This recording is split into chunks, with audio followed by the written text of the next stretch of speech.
Hello, my name is Dr. Esther Trufan, and in this video, we're going to find a way to determine the amount of calcium from a calcium-containing sample. There are multiple calcium sources that we can find.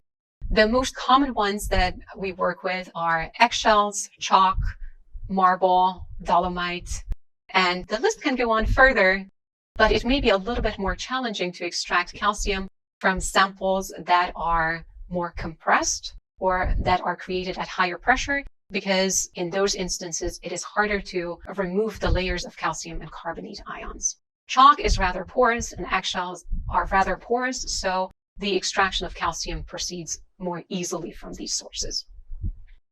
When starting with eggshells and acetic acid, we have to fully consume the calcium carbonate from the eggshells. So we have to make sure that the limiting reactant for this experiment is the calcium carbonate and the access reactant is the acetic acid.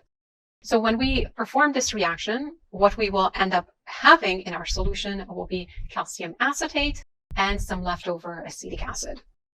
Then, in order to precipitate all the calcium, we have to add enough sodium carbonate to react both with the calcium acetate and with the acetic acid in the solution, making our limiting reactants, in this case, both the calcium acetate from the first reaction and the acetic acid in the second reaction. So on top of that, we need to have some extra sodium carbonate.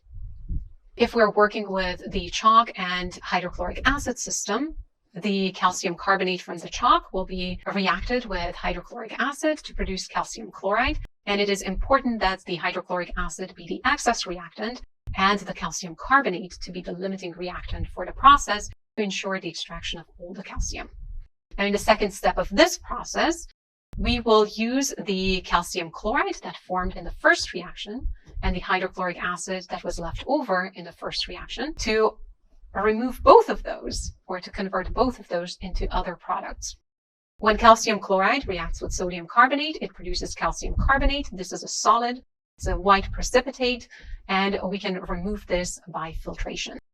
When the excess hydrochloric acid from the previous reaction reacts with sodium carbonate, it will produce sodium chloride and carbonic acid, which will then decompose into carbon dioxide and water. For this process, the excess reactant has to be the sodium carbonate to make sure that both our limiting reactants, the calcium chloride from the first reaction and the hydrochloric acid from the second reaction, are fully consumed.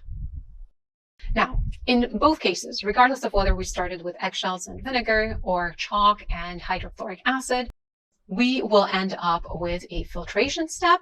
And in that filtration step, calcium carbonate will be captured on the filter paper. And if it is rinsed thoroughly, then it will only be calcium carbonate. When the water is evaporated and the calcium carbonate is dried, then we can use that information to determine the original amount of calcium in our sample. So let me give you an example of what a calculation like this would look like. Here we have a 6.53 gram sample of dolomite. This is a calcium carbonate, magnesium carbonate mixture.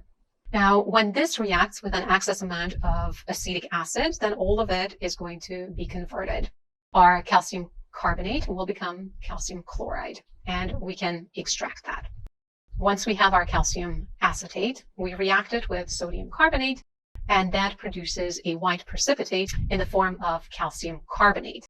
That calcium carbonate precipitate will then contain only our calcium from the original sample. So let's work through this problem. We start with 5.25 grams of calcium carbonate.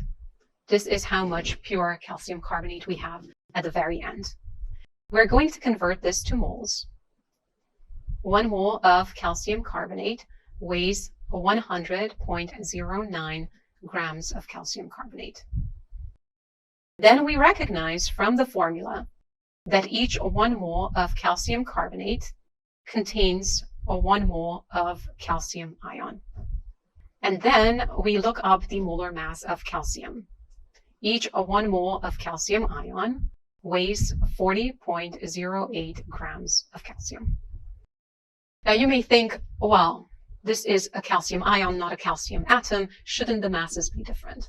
No, they shouldn't, because the mass of an electron is negligibly small compared to the mass of a proton or a neutron. So the mass of an ion and the mass of an atom is considered to be the same. Once we complete our calculation, we find that we have 2.10 grams of calcium ion.